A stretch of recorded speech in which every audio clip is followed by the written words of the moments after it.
Back to the another video. तो कैसे हैं आप लोग? तो दोस्तों, आज का वीडियो हम जो देखने जा रहे हैं, ये वीडियो है एलओसी पर की और ठोक दिया पाकिस्तानी आतंकवादी, पाक भोंकलाया। सो जल्दी से चलते हैं, हिंदुस्तान स्पेशल का ये वीडियो है, बहुत ज़बरदस्त जो है लेटेस्ट अपडेट के साथ वीडियो आ गया है। जल्दी से चलते हैं, सुनते हैं क्या हुआ है एलओसी के ऊपर और क्यों ठोक दिया पाकिस्तानी आतंकवादी। कह रहे हैं पता नहीं कौन है, चलो चल कर देखते हैं, फिर पता चलेगा। Here we go। और अभी आपको हम खबर देंगे, भारतीय फौज की एलओसी पर सीज फायर की खिलाफ वर्जी। आईएसपीआर के मुताबिक भारतीय फौज की एलओसी पर सीज फायर की खिलाफ वर्जी की गई है। एलओसी पे फायरिंग की गई है। मोहम्मद गियास है, तलक ओली गांव से है। मोहम्मद गियास कंट्रोल लाइन पर अपने घर के करीब मौजूद थे। फायरिंग से आईएसपीआर की तरफ से कहा गया है कि जी एलओसी के ऊपर इंडियन साइड से फायरिंग की गई है। बालाकोट सेक्टर के हमीरपुर इलाके में 2 दहशतगर्दों को एलओसी को पार करने की कोशिश करने का पता लगा लिया। पाकिस्तान की 75-76 साल हिस्ट्री के अंदर ऐसा मामला नहीं हुआ। मसला उस वक्त बनता है कि जब उनका वो मैप कि जिसमें उन्होंने अफगानिस्तान को दिखाया है, लेकिन अफगानिस्तान के नक्शे में पाकिस्तान के तकरीबन तमाम इलाके शामिल कर लिए हैं। 75 साल में हम डिफेंस भी तेज करते रहे, मजबूत करते रहे, एट द एंड ऐसी स्टेटमेंट सुनेंगे पाकिस्तानियों का दिल तो दुखेगा, क्योंकि हमने काफ़ी अपना मजाक उड़वा लिया है एज ए स्टेट।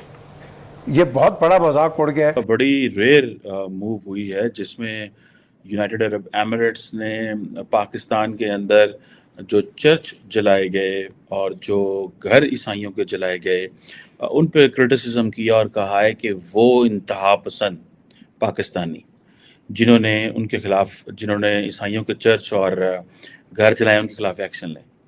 अब अगर मैं आपको ये बताऊंगी कि इस नक्शे में उन्होंने कौन कौन सा इलाका शामिल किया है तो आप हैरान और परेशान रह जाएंगे। हेलो फ्रेंड्स, जय हिंद। हिंदुस्तान स्पेशल में आपका स्वागत है। दोस्तों, जम्मू कश्मीर के पुंछ जिले में सोमवार को नियंत्रण रेखा पर सेना ने 2 आतंकवादियों को मार गिराकर घुसपैठ की कोशिश नाकाम कर दी है। एक अधिकारी ने यह जानकारी दी। उन्होंने बताया कि एक AK-47 राइफल, 2 मैगजीन, 30 कारतूस, हथगोले और पाकिस्तान में निर्मित कुछ दवाइयां बालाकोट सेक्टर के मुठभेड़ स्थल से बरामद की गई हैं। जम्मू में तैनात रक्षा प्रवक्ता लेफ्टिनेंट कर्नल सुनील बर्तवाल ने बताया कि कई एजेंसियों और पुलिस से मिली खुफिया सूचनाओं से एलओसी के उस पार इंतजार कर रहे आतंकवादियों की मौजूदगी का खुलासा हुआ है। इन सूचनाओं के आधार पर निगरानी तंत्र को चौकन्ना किया गया। उन्होंने कहा, सतर्क सैनिकों ने 2 पाकिस्तानी आतंकियों को एलओसी पार करते वक्त भारतीय सीमा के अंदर घुसने की कोशिश करने का पता लगाया। उनके आगे बढ़ने पर उन्हें चुनौती दी गई और फिर मुठभेड़ हुई। एलओसी पर पाकिस्तान के आतंकी मारे जाने से पाकिस्तान बौखला गया है और पाकिस्तान मीडिया ये चर्चा कर रहा है कि भारत ने एलओसी पर एक बार फिर से सर्जिकल स्ट्राइक की है। अहम खबर आपको देंगे, भारत ने एक बार फिर सीज फायर मुआहदे की खिलाफ वर्जी करते हुए नक्याल सेक्टर में बिला इश्तियाल फायरिंग की है। आपको अहम खबर से अपडेट कर रहे हैं। भारत ने एक बार फिर सीज फायर मुआहदे की खिलाफ वर्जी कर दी है और नक्याल सेक्टर पर बिला इश्तियाल फायरिंग कर दी है। मजीद तफसीलात नुमाइंदा खुसूसी मतीन हैदर साहब ने ज्वाइन किया है। मतीन साहब, बताइएगा। जी बिल्कुल, भारतीय सिक्योरिटी फोर्सेज ने लाइन ऑफ कंट्रोल पर नक्याल सेक्टर पर सीज फायर माहदे की खिलाफ वर्जी करते हुए बिला इश्तियाल फायरिंग की। भारतीय फौज की फायरिंग से 60 साल शहरी शहीद हो गया। शहीद होने वाले शहरी का नाम मोहम्मद गियास है, तलक ओली गांव से है। मोहम्मद गियास कंट्रोल लाइन पर अपने घर के करीब मौजूद थे। फायरिंग से खेतों में काम करने वाली 3 खवातीन भी शदीद खौफजदा हुई हैं, ट्रामाटाइज हुई हैं। आईएसपीआर के मुताबिक भारत ने नक्याल सेक्टर में आम शहरियों को निशाना बनाया। आईएसपीआर का यह भी कहना था किसी भी मुहिम जोई का मर्जी के वक्त और जगह पर इसका जवाब देंगे। एलओसी पे फायरिंग की गई है। ये मैं पाकिस्तान साइड की स्टोरी आपको बता रही हूँ कि आईएसपीआर की तरफ से कहा गया है कि जी एलओसी के ऊपर इंडियन साइड से फायरिंग की गई है, जिससे एक आदमी यानी कि जो कि रिहायशी था पाकिस्तान साइड के कश्मीर का, उसकी डेथ हो गई, उसको गोली लगी है। कुछ औरतें जो थी वो खेत में काम कर रही थी, वो भी जख्मी हुई हैं। ये बात जो है वो जी बताई गई है या प्रेस रिलीज आई है आईएसपीआर की तरफ से, और उन्होंने ये कहा है कि जी इंडियन साइड से जो है वो बगैर किसी वजह के बिला इश्तियाल यानी कि हम कुछ कर भी नहीं रहते और खामखाई की फायरिंग की गई है। अब कहाँ तक बात सही है ये तो खैर हमें इंडियन साइड से ही पता लग सकता है जब वहां से कोई जवाब आएगा। खबर ये है कि अफगानिस्तान के जनरल मुबीन की जानिब से उनके ट्विटर प्रोफाइल पर, एक्स प्रोफाइल पर उनकी प्रोफाइल पिक्चर 19 अगस्त को अपलोड की गई और शेयर करवाई गई, और वो है अफ़गानिस्तान का मैप, अफ़गानिस्तान का नक्शा। अगर जनरल मुबीन अपने ट्विटर प्रोफाइल पिक्चर पर अफ़गानिस्तान का नक्शा शेयर करवाएं तो किसी को कोई मसला नहीं होना चाहिए, लेकिन मसला उस वक्त बनता है कि जब उनका वो मैप कि जिसमें उन्होंने अफ़गानिस्तान को दिखाया है, लेकिन अफ़गानिस्तान के नक्शे में पाकिस्तान के तकरीबन तमाम इलाके शामिल कर लिए हैं। अब अगर मैं आपको ये बताऊंगी कि इस नक्शे में उन्होंने कौन कौन सा इलाका शामिल किया है तो आप हैरान और परेशान रह जाएंगे। पहले तो मैं भी हैरान और परेशान ही रह गई ये देखकर कि पहले तो ये धमकियां दी जाती थी, जी गिलगित बल्तिस्तान हमारा है, कश्मीर हमारा है। जब इस तरफ से ये कश्मीर की रट लगी तो फिर उस तरफ से उन्होंने कहना शुरू कर दिया सिर्फ कश्मीर ही नहीं ताड़ा थे, गिलगित बल्तिस्तान भी साड़ा है।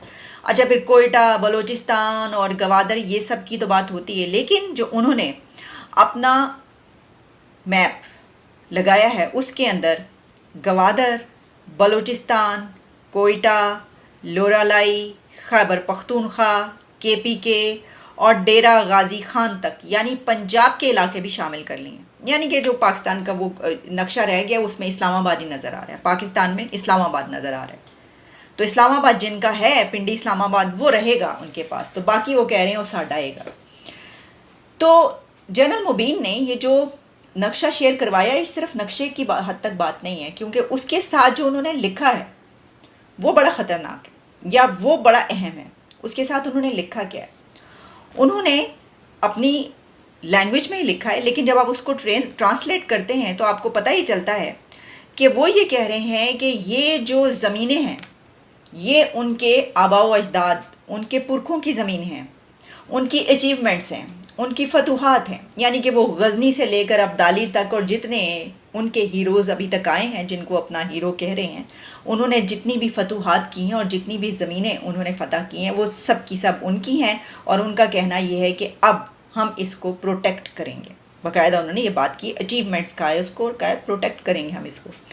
और फिर उन्होंने कहा कि एक भी जो इंसान है, एक भी जो आदमी है, उसका जो खून है, उसका वो 100 जो है वो शहीद, और इस तरह की चीज़ें उन्होंने उसके अंदर लिखी हैं। और साथ ही उन्होंने कहा कि इसको जो है वो आने वाले दिनों में भी हम ये हमारे हैं और हम इन इलाकों को, इनकी हिफाजत करेंगे। ये सरासर सीधा सीधा एक धमकी है या उन्होंने अपने अज़ाइम का इजहार किया। उनके अज़ाइम क्या देखें, इसके अंदर आप देख सकते हैं, उन्होंने कहा ये इलाके हमारे हैं और हम ये लेकर रहेंगे, हम ये दिखाएंगे। ये मतलब हुआ ना इसका। अगर इसका ये मतलब नहीं है तो मेरा ख्याल ये है कि किसी को पाकिस्तान से उन्हें फ़ोन करके या उनसे बात करके पूछना चाहिए की कर रहे हो तुसी, की कर रहे हो, मतलब इसका क्या मतलब है जो आप करें। वैसे तो अगर देखा जाए तो ये कोई तरीका, यानी इस तरीके से तो पूरी दुनिया का फिर जो नक्शा है वो सबका सभी चेंज हो जाएगा, या हर कोई अगर इस तरीके से करना शुरू हो गया। लेकिन हमारी जो इस वक्त सिचुएशन है वो ये है कि जो अंदरूनी इंतशार है मुल्क के अंदर का, जो पॉलिटिकल टर्मोइल है, वो दिन ब दिन ख़त्म होने के बजाय बढ़ता ही चला जा रहा है। बल्कि